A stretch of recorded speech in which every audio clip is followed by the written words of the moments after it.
Albert Finch was 91 years old, and he had developed the irritating habit of talking to his toaster. It wasn't because he had lost his mind, though his niece Susan occasionally whispered to her husband that it was only a matter of time. No, Albert talked to his toaster because it was the only thing in his house that reliably responded to him, even if it was only by coughing up a burnt slice of bread. Every morning, Albert shuffled into the kitchen of his small bungalow on Maple Street. He would pass the leaning stack of newspapers by the door, the ones he swore he'd catch up on someday, and he'd glance at the calendar hanging crookedly on the wall. It was still turned to a month from last year. He didn't bother to change it anymore. Dates had lost their urgency long ago. "Good morning, Gerald," he would say, patting the toaster's dented side like an old friend. That was the toaster's name, Gerald. Not chosen with care, but simply because one day, after his wife Marjorie had passed, he'd said aloud, "Well, you're about as useful as Gerald from accounting," and the name stuck. The toaster, dependable as a clock, would choke down the bread and spring it up again, blackened on one side, pale on the other. Albert would mutter, "At least you're still dependable." Unlike my knees, he ate breakfast in silence, the kind of silence that had weight, broken only by the creak of the oak chair and his sighs, which slipped out of him like tired air escaping a balloon. Albert had outlived his wife, his golf buddies, and most of his enemies, which he found vaguely unsatisfying. What good was victory if you couldn't gloat about it? The house was too quiet, the television too loud, the nights too long. Loneliness, he'd decided, was like mold. It crept in unnoticed, grew in corners, and once it set in, you couldn't scrub it out. He told himself he was fine, perfectly fine. He didn't need people. He had Gerald. He had the crossword puzzle he never finished, stubbornly refusing to write down any clue involving streaming platforms or emoji. And he had his recliner, which molded so perfectly to his body it felt like the last reliable embrace in his life. It was a routine, and Albert loved nothing more than a routine, which is why the dog was such an outrage. It was a Tuesday, or perhaps a Wednesday. Albert wasn't sure, and the point was irrelevant.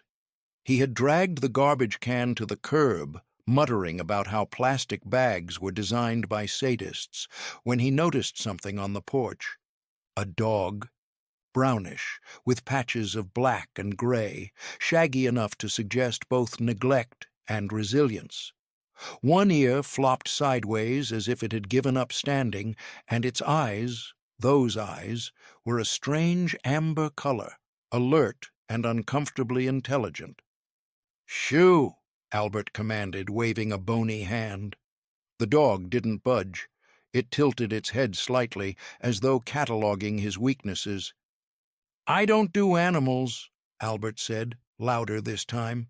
"They shed, they slobber, they—" His throat tightened. Marjorie had once begged him for a golden retriever. He had said no. Too messy, too much trouble. They'd gotten a toaster instead. Gerald. The dog stood, stretched as though it owned the porch, and, without the slightest ceremony, trotted straight through Albert's open front door. "Hey!" Albert wheezed, hobbling after it. "Get out!" "That's private property. I'll call animal control." The dog ignored him entirely. It sniffed the carpet, circled once, and flopped beside the recliner with the confidence of a creature who had just claimed a throne. Albert stood frozen, hands trembling on the broom he'd grabbed for defense. The dog yawned. "Absolutely not," Albert said, but the conviction in his voice had already begun to wobble. For the next hour, Albert tried everything. He clapped his hands until his palms stung. He pointed at the door. He tried luring the dog out with a cracker. He even attempted to push it with the broom, though his movements were so feeble that the dog merely shifted an inch and sighed, as though dealing with a fussy child. Finally, Albert decided he'd starve it out. No food, no water, no kindness. That resolve lasted until dinner. As Albert heated a can of chicken noodle soup, the dog sat patiently at his feet, those amber eyes drilling into him with quiet expectation. Albert slurped deliberately. "Don't even think about it," he warned. The dog blinked. Albert lasted another 3 spoonfuls before groaning and scooping a chunk of chicken into a saucer. He slid it across the floor. "There. Temporary arrangement. Don't get used to it." The dog inhaled the food, then licked the saucer with such vigor that Albert wondered if it might save him from washing dishes altogether. By bedtime, the intruder was curled at the foot of his bed, snoring like a lawn-mower with a bent blade. Albert didn't push it off. Not because he wanted the company, of course, but because his hip refused to bend that far. He told himself the dog would leave by morning. It didn't. 2 days later, Susan came by. She had the habit of entering Albert's home without knocking, announcing her arrival like a conquering general. Susan was 49, wore enough perfume to fumigate a warehouse, and always carried the expression of someone doing Albert a tremendous favor simply by existing in his proximity. "Uncle Al," she sang, holding a plastic container. "I brought bran muffins. High fiber." Albert grimaced. "My bowels are my own concern." And then Susan saw the dog. "Oh, you got a pet?" "I did not get a pet," it broke in. The dog wagged its tail as though confirming the lie. Susan bent down, scratching behind its floppy ear. "She's adorable." "What's her name?" "She doesn't have a name. She's not staying." Susan grinned, the grin Albert hated most, the one that suggested she was about to make a decision for him. "Nonsense. Every creature deserves a name. How about Daisy?" Albert opened his mouth to object, but the dog's ears perked up. Daisy? Her tail wagged harder, and she nudged Susan's hand for more affection. Albert groaned. Traitor. And just like that, Daisy she was. Life with Daisy was chaos. She barked at squirrels, tracked mud across his once respectable carpet, and possessed a disturbing interest in socks, particularly ones Albert was still wearing. She chewed the corner of the recliner, dismantled a cushion like it owed her money, and once dragged half of a turkey sandwich from Albert's lap while he was mid-bite. "You're ruining the feng shui," he scolded, pointing at the mess of shredded newspaper she'd left in the living room. But something odd began to happen. People noticed him. Neighbors he hadn't spoken to in years now stopped to chat when he walked Daisy. Children ran up with giggles, asking to pet her. Even the mailman, who usually hurled letters onto the porch with military precision, lingered to scratch Daisy behind the ears. Albert found himself smiling. Actually smiling.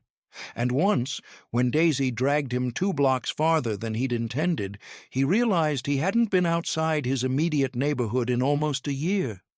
He was irritated by her, and yet, in a strange, unwelcome way, enlivened. It was at the park that Albert first noticed the old man at the chess table. Suspenders, gray stubble, a scowl deep enough to plant cornrows in. He sat across a battered board, playing both sides with rapid, aggressive moves. Albert was tugged closer by Daisy's insistent leash. "Play me," the man barked without looking up. Albert blinked. "Excuse me?" "You heard me. Sit. Play." "I don't play with strangers." The man snorted. "You're 90 if you're a day. At our age, everyone's a stranger until they're not. Sit." Against his better judgment, Albert sat. Daisy jumped onto the bench beside him. The man's name was Eugene. He moved pieces with the authority of a general. Albert, rusty after decades without practice, lost spectacularly. "You're cheating," Albert grumbled. "You're just bad," Eugene countered, not unkindly. So Albert came back the next day, and the next, and before long the two of them were bickering like schoolboys, dissecting strategies, arguing about the merits of gambits versus counterattacks. Daisy would curl beneath the table, dozing in the shade, as though she had orchestrated the whole affair. Albert would never have admitted it out loud, but a strange warmth began to creep back into his life. One crisp afternoon in late autumn, the leaves in the park had turned brittle and fiery, crunching under Albert's slow shuffle as Daisy tugged him toward the chess table. Eugene was already there, arms folded, waiting with a grin that was more challenge than greeting. "You're late," Eugene said.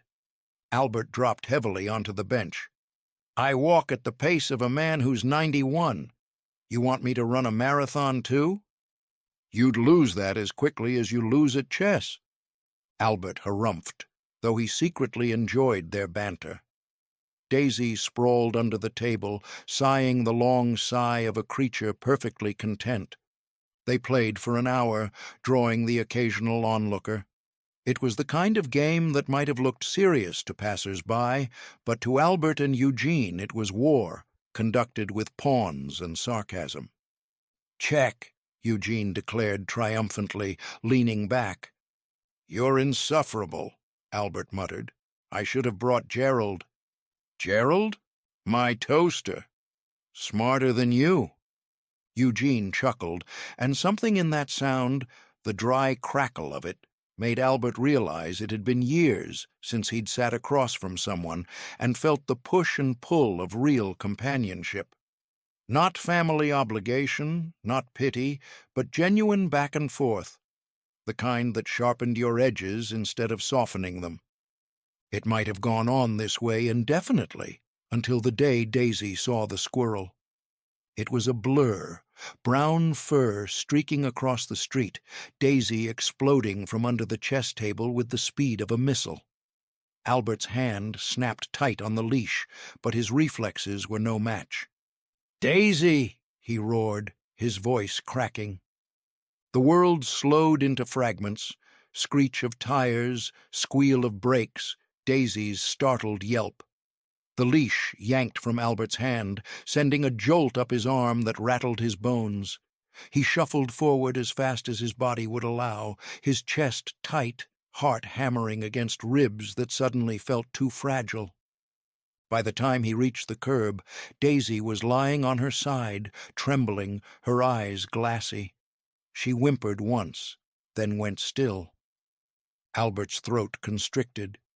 "No, no, no!" Eugene was suddenly at his side, though Albert had no memory of him standing. The old man's voice was urgent.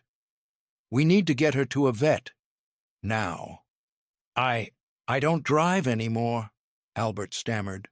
"I do." Eugene's voice cracked like a whip. "Help me lift her." Together, the two men, shaky, breathless, desperate, carried Daisy into Eugene's ancient sedan, a vehicle that smelled faintly of pipe tobacco and mothballs. Eugene drove like a man possessed, swearing at traffic lights, honking at hesitant drivers. Albert sat in the back, cradling Daisy, whispering Marjorie's old lullabies under his breath, as though the sound alone might keep the dog tethered to this world. At the clinic, time blurred, papers shoved under Albert's hand, a sympathetic receptionist, the sterile smell of antiseptic. Daisy was whisked away, leaving Albert trembling in a plastic chair that felt like a slab of ice beneath him. Eugene sat beside him in silence, hands folded tightly. He didn't speak until the vet returned, hours later, with the news: a broken leg, some bruising, but Daisy would recover. Albert closed his eyes. He hadn't prayed in decades, but in that moment he felt as though some long-forgotten bargain had been answered. "Thank you," he whispered, though he wasn't sure to whom. That night, sitting by Daisy's side as she dozed in her bandages, Albert realized something terrifying. He loved her.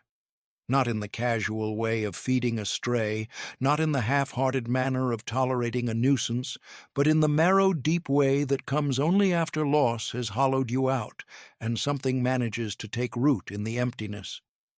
The following weeks were consumed with care. Daisy had to be carried down the porch steps, lifted into the grass to relieve herself. Albert spoon-fed her broth, tucked her blankets around her like a child. He sang nonsense songs in a voice made raspy with age, marveling at the way her tail thumped in rhythm. Susan dropped by and nearly fainted at the sight of Albert babying the mutt. "Well, well," she teased, "the Grinch grew a heart." Albert glared. "I'll disown you." She laughed, but her eyes softened as she watched him scratch Daisy's ear. It was the first time she'd seen him look younger than his years. Eugene, meanwhile, came by every day. Sometimes he brought groceries, sometimes he brought a deck of cards. They played rummy at the kitchen table while Daisy snored between them. They bickered endlessly, insulted each other's intelligence, and discovered that shared mockery was, in fact, the purest form of affection. One rainy evening, after Eugene had left, Albert found himself sitting with Daisy in the dim glow of the television. He stroked her fur, now softer after weeks of baths and brushing. "You saved me first," he murmured. Because it was true. Daisy had barged into his silence and shattered it with muddy paws, and in doing so she had given him back something he hadn't even realized was missing, the pulse of life itself. But Albert was not naive. He knew time was against him. He was old.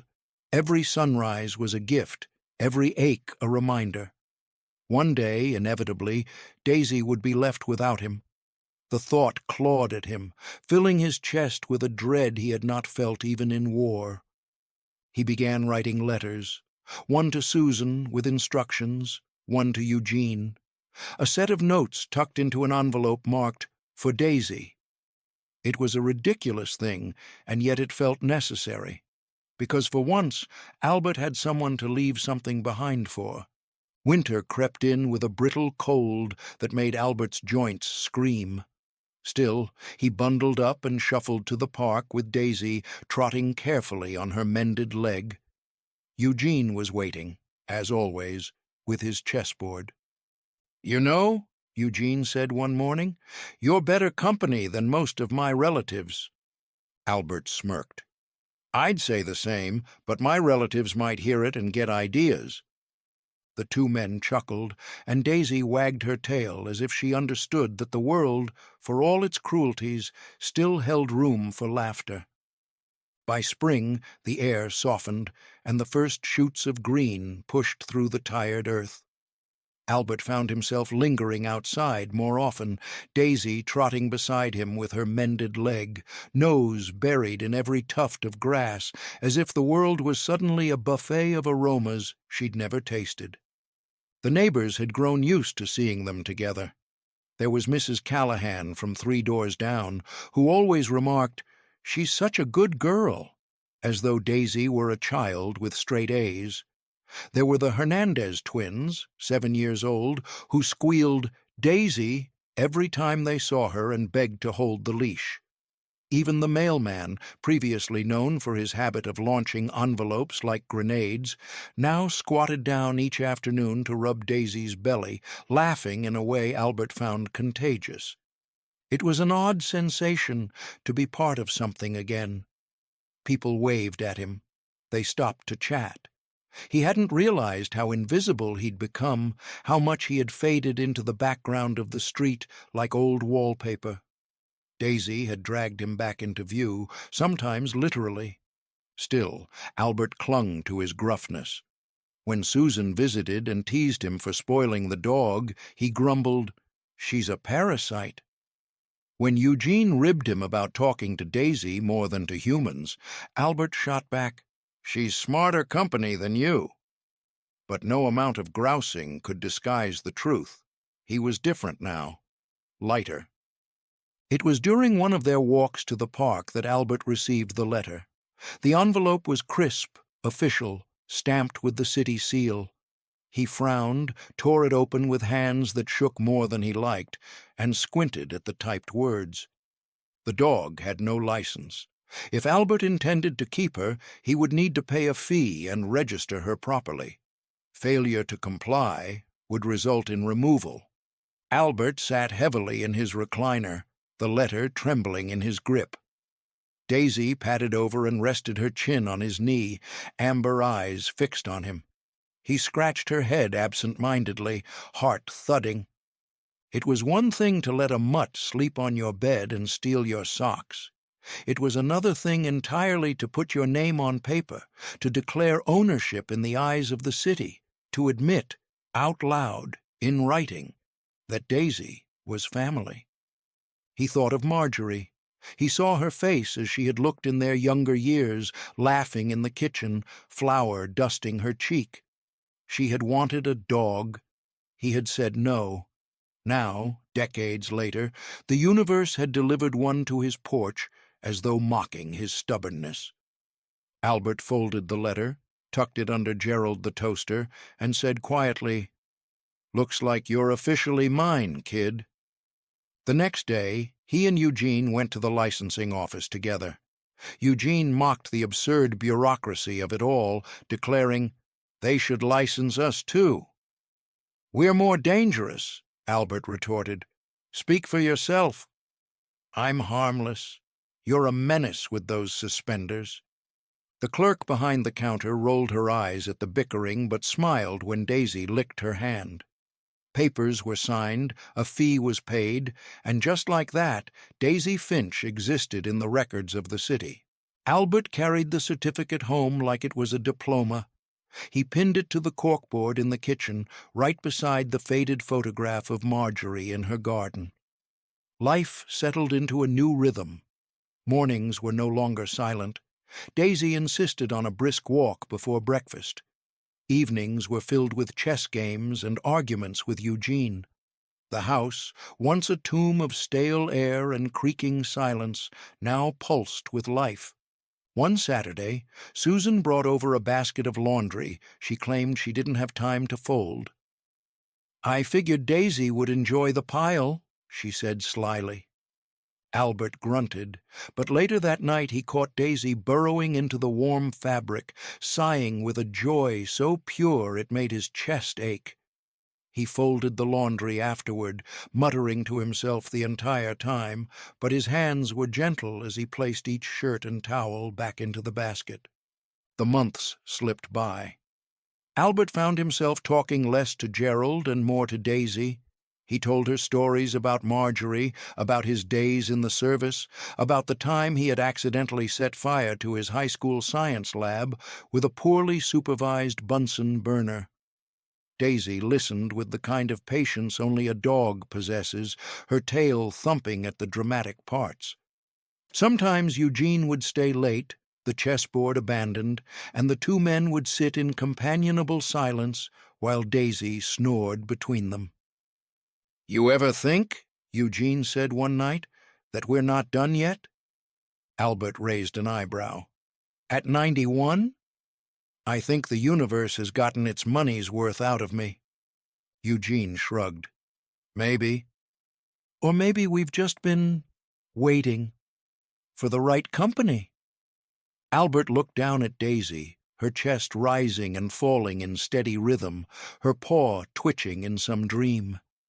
He thought about the neighbors who now greeted him, the children who squealed his dog's name, the way his days had stretched wider since she appeared.